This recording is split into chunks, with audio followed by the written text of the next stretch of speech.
My name is Matthew Walker. I am a professor of neuroscience and psychology at the University of California, Berkeley, and I am the author of the book, Why We Sleep. What are things that we can all do tonight and in the future to start getting better sleep? Well, beyond carving out a non-negotiable 8-hour sleep opportunity, there are probably at least 5 things that we can do. The first is that we have to try and maintain regularity. And if there's one thing that you take away from this, it would be going to bed at the same time and waking up at the same time, no matter whether it's the weekday or the weekend. Even if you've had a bad night of sleep, still wake up at the same time of day and reset. The second thing is that we are a dark-deprived society in this modern era, and we need darkness in the evening to allow the release of a hormone called melatonin. And melatonin helps the healthy timing of our sleep. So try to dim down half the lights in your home in the hour before bed. Stay away from screens, especially those LED screens. They emit blue light that actually puts the brakes on melatonin. And those blue light emitting devices fool your brain into thinking that it's still daytime, even though it's nighttime and you want to get to sleep. The third key ingredient is to keep it cool. Many of us actually have a bedroom that's too warm in terms of temperature. So an optimal temperature is about 68 degrees Fahrenheit or about 18.5 degrees Celsius.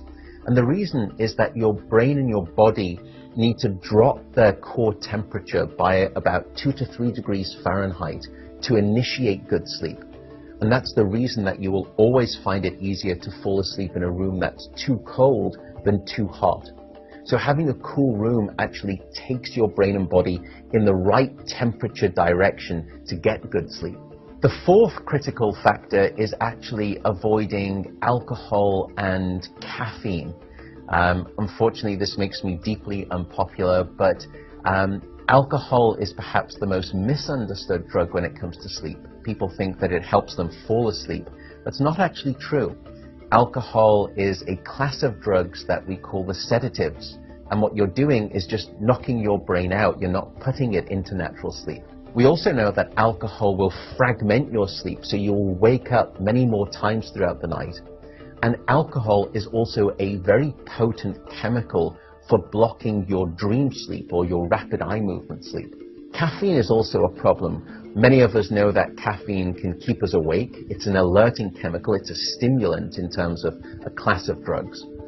But few people know that even if you can have a cup of coffee after dinner and you fall asleep fine and maybe you stay asleep, the depth of the deep sleep that you have when there is caffeine within your brain isn't as deep as when you have abstained from that cup of coffee after dinner.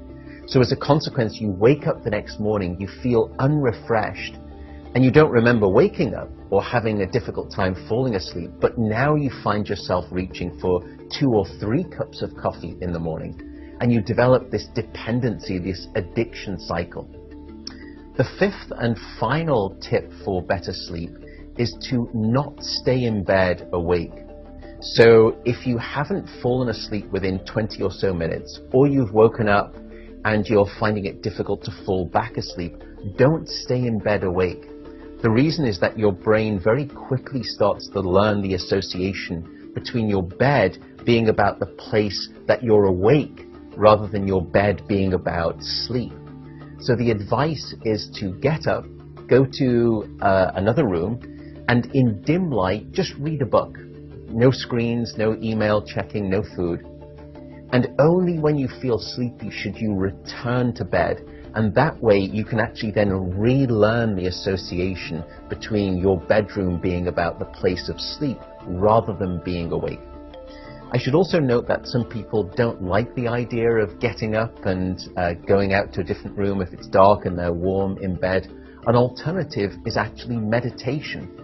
Meditation has been demonstrated in clinical trials to help people just relax the body, calm down the fight or flight branch of the nervous system that can happen when we wake up in the middle of the night and we have that Rolodex of anxiety thoughts. And by meditating, you can start to quiet the mind as well as the body, and that also helps you fall back asleep more easily.